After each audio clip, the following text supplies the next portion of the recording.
Claressa Shields blocking Princess from crime mob after Princess offered to bring Knuck If You Buck to a future ring walk is the kind of decision that looks small for about 5 minutes, until you remember the fight is in Atlanta on August 15th.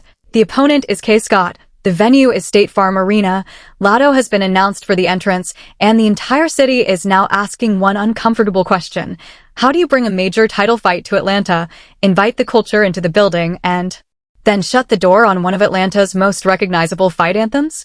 Because everything people have been watching has been framed around the wrong question. This is not really Latto versus Princess. This is not even who should walk Claressa out. The real issue is what happens when a champion mistakes visibility for connection, when a block button becomes louder than a championship belt, and when one public decision starts looking like a message to the very city you need standing behind you. Princess reached out about doing her verse from Knuck If You Buck, a song that has been shaking arenas, clubs, high school gyms, football stadiums, and parking lots for nearly 2 decades. The response she publicly shared appeared to be a simple no, followed by a block. And if that sequence is accurately represented in the screenshots being circulated, that is where this stopped being a harmless booking preference and became a cultural cell phone. Because when we get to why an Atlanta ring walk is not just entertainment, but a business strategy, and why Knuck If You Buck carries a different kind of legitimacy than a celebrity cosign, I promise you, the whole situation is going to look very different. Drop your thoughts in the comments, hit like, and subscribe. Let's get into it. Let's establish the facts without turning a public post into a fantasy novel. Claressa Shields is scheduled to face Kaye Scott on August 15th at State Farm Arena in Atlanta in a major title event. That is confirmed by the venue's event listing. Latto has also been publicly announced as part of Shields' ring entrance. That is the official plan right now. Separately, Princess of Crime Mob publicly shared what appeared to be Instagram direct messages showing that she had previously offered to walk Shields out one day to Knuck If You Buck, then later followed up. The response shown in the exchange was no, and Princess said she was blocked afterward. Public reactions exploded because the idea itself made immediate cultural sense to people from Atlanta and to anybody who understands what that record means when it comes on. And this is where I need people to slow down. Claressa Shields is allowed to select whoever she wants for her ring walk. Period. A ring walk is personal. It is branding. It is mood.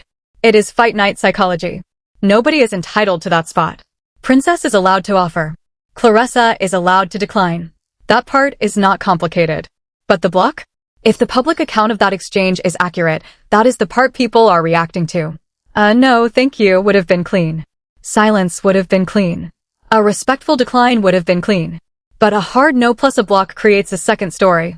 It makes people feel like the offer itself was treated as beneath consideration. And when that offer comes from somebody attached to a record built into Atlanta's cultural DNA, the reaction was never going to be quiet. Does everybody understand how unusual Knuck If You Buck is as a record? It is not just an old song that gets played at throwback parties. It is a physical reaction. The beat drops and people do not sit there analyzing its streaming strategy. They move. The record has survived multiple music eras because it was never dependent on one playlist, one trend, or one radio push. It became a chant. It became a warning. It became a sports anthem. It became shorthand for a certain kind of Atlanta energy. You hear it in a room and immediately understand the temperature has changed. Now imagine the practical side. You are a boxer entering an arena in Atlanta. You are trying to create an unforgettable walkout. You want tension, hometown energy, crowd participation, and a moment that can travel beyond boxing fans. You have a crime mob member offering to personally perform the verse from the song literally designed for confrontation. The title alone sounds like it belongs in a combat sports package. Knuck If You Buck. That is not a song you have to explain to the audience. That is not a song you need to market in a caption. It already has muscle memory attached to it. So why did the idea hit people so hard? Because people are not only reacting to Princess. They're reacting to a missed marriage between place, history, and event. Atlanta has always been sensitive to outsiders, or even newcomers, trying to use the city without actually understanding the city. And let's be clear, Claressa is not a stranger to big moments. She is one of the most accomplished fighters of her generation. She has built a resume that deserves respect. Olympic gold medals, multiple world titles, major history in women's boxing, those are not opinions. Those are accomplishments. But sporting greatness and cultural instincts are two different skill sets. You can be the better fighter and still make a worse branding decision. You can be a champion in the ring and still get the local temperature completely wrong. That is the first layer here, public optics. Princess's post made the situation visible. The announced Latto walkout made the contrast visible. The Atlanta location made the comparison unavoidable. And social media did what social media always does when it senses a mismatch. It turned one block into a referendum on whether Claressa understands the city she is trying to headline. The second layer is the way fans interpreted the choices. A lot of people immediately framed it as Latto being selected because she is current, recognizable, commercially active, and connected to the current music conversation. That is a reasonable business argument. Latto is a major artist with a strong public profile. She has Atlanta roots, broad recognition, and an obvious ability to create attention around a fight.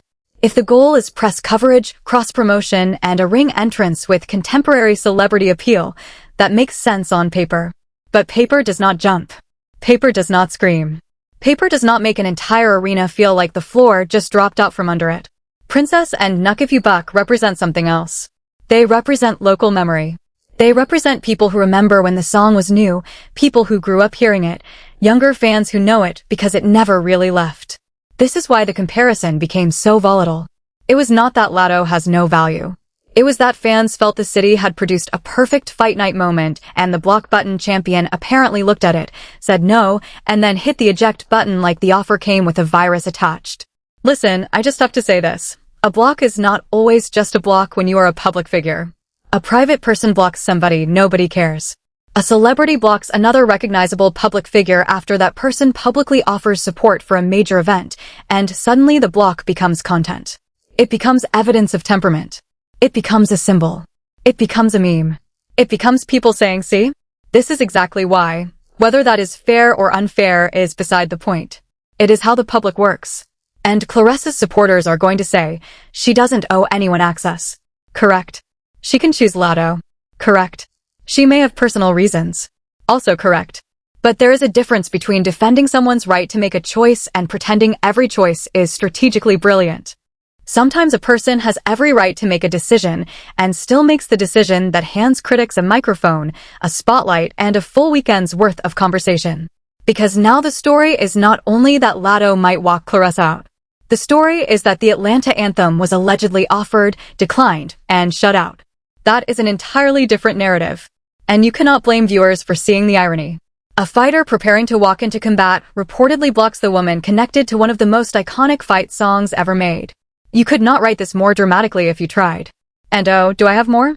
Because the people defending the block button champion keep trying to make this about one song and one request, but the actual conversation is about positioning.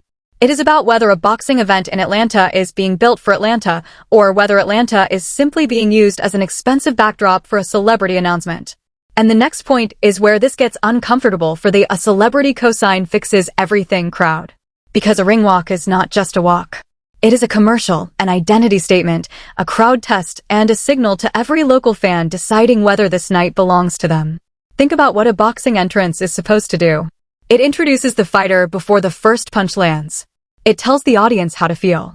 It creates a memory that people will replay after the scorecards are announced. The greatest entrances are not always the biggest budget entrances. They are the entrances where the music, the fighter, the city, and the moment all snap together. That is why the Princess offer mattered. It was not merely a performance request. It was an opportunity to create an organic cultural collision. Crime Mob's place in Atlanta music is not some tiny niche detail. Knuck If You Buck became bigger than the group because it became useful to people. It was useful in sports. Useful in parties. Useful in movies, social settings, and moments where people needed a record that sounded like unfiltered confidence. That kind of record has brand equity. It carries what marketers call emotional recall. You do not have to tell the room what it means. The room has already lived with it. Meanwhile, Latto's presence represents a different kind of currency, current celebrity currency. Again, that is not a diss. That is the contrast. One choice says, we are bringing in a current artist with reach. The other says, we are activating a record that has been embedded in Atlanta's bloodstream for years. Both can work. The strongest version of this event might have included both. That is what makes the alleged block feel so unnecessary. You could have had Latto for the current spotlight and Princess for the city-shaking anthem. You could have made it feel like a full Atlanta celebration instead of a forced either-or. What I want everybody to understand is that the fans do not only buy tickets because of names. They buy experiences. They buy the story they get to tell later. I was there when Claressa Shields walked out to Knuck If You Buck with Princess in Atlanta is a story. That is a memory. That is a clip people would have described for years, even without seeing a single highlight from the fight. And in combat sports, those emotional moments matter because the sport is selling suspense as much as it is selling athletic competition. Now, some people will argue that the song might have distracted from Claressa. I actually understand that argument. Knuck If You Buck is so big that it could risk becoming the headline. Princess could walk out and the crowd might become more focused on the song than the fighter. That is the best counter-argument. But here is why it still does not fully rescue the strategy. A truly confident champion knows how to use big energy without getting swallowed by it. The song would not reduce Claressa's presence if the entrants were staged around her. It would amplify her.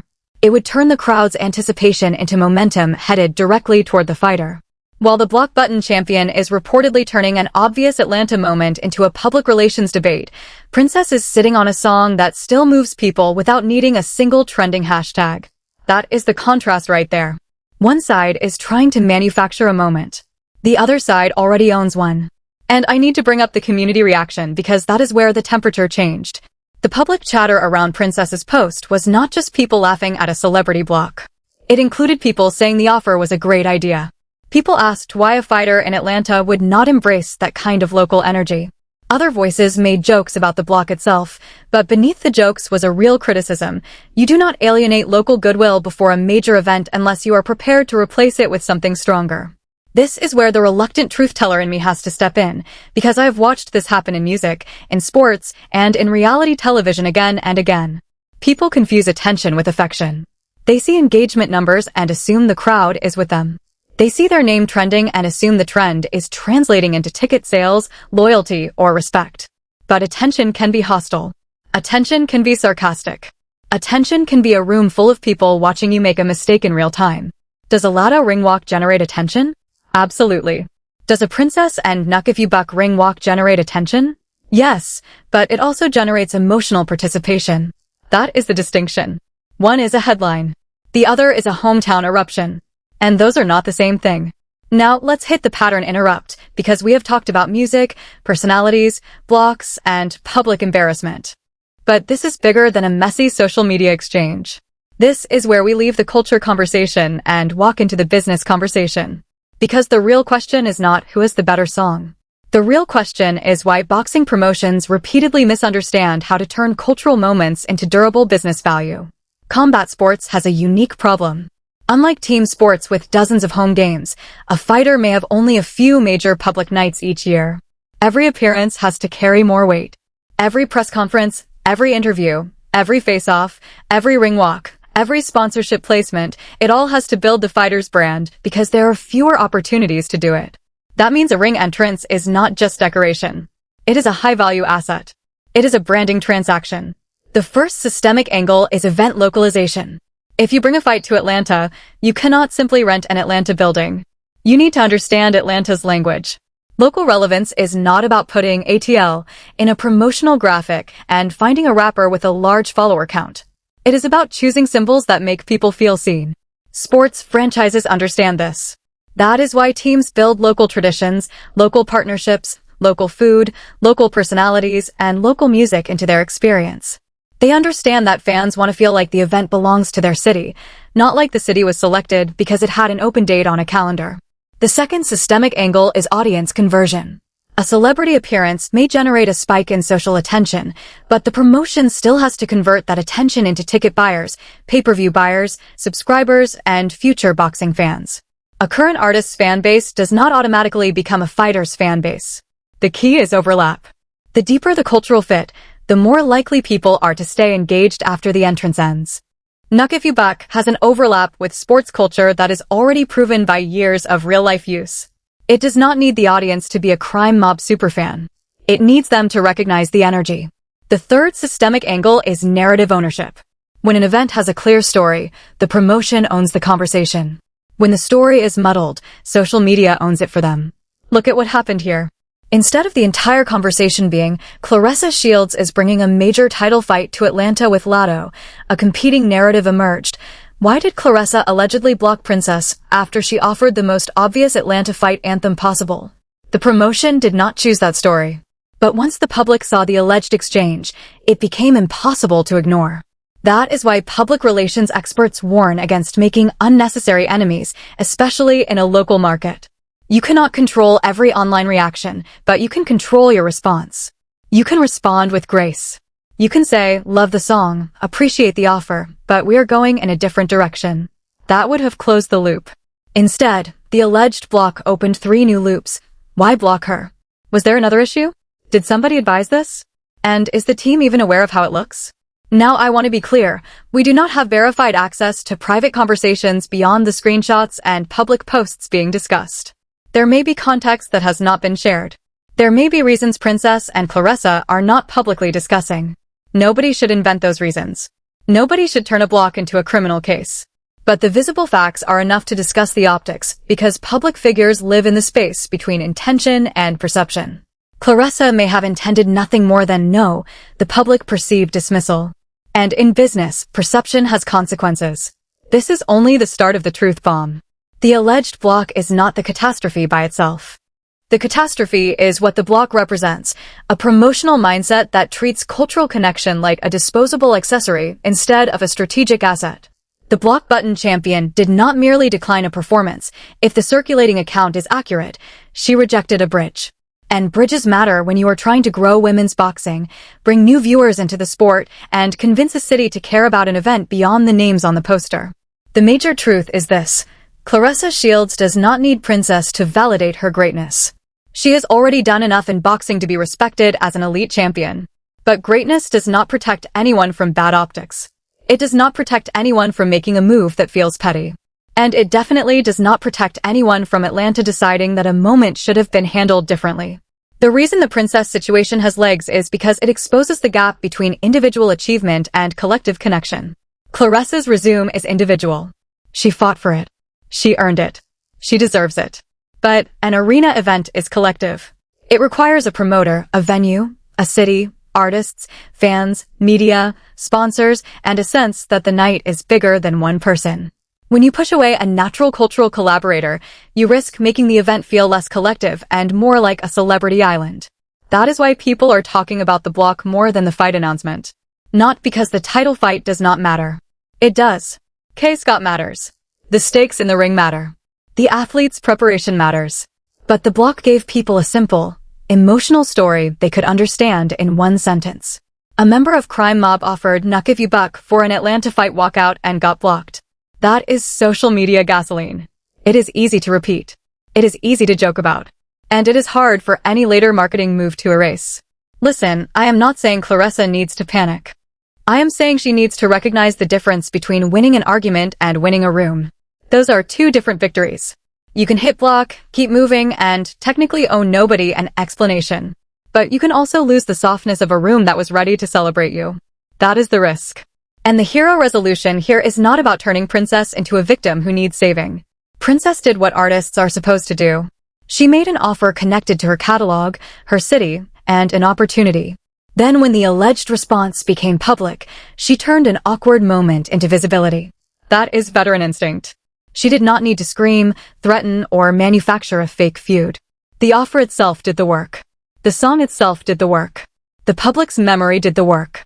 While the block button champion is allegedly fighting a cultural moment with a social media setting, Princess is winning the only way legacy artists really win, by reminding everybody that their record still has power. No rollout. No campaign. No forced controversy. Just one public reminder that Knuck If You Buck is still a stadium-sized idea. And Claressa can still redirect this. This does not have to become a permanent scar on the event. She can acknowledge the love.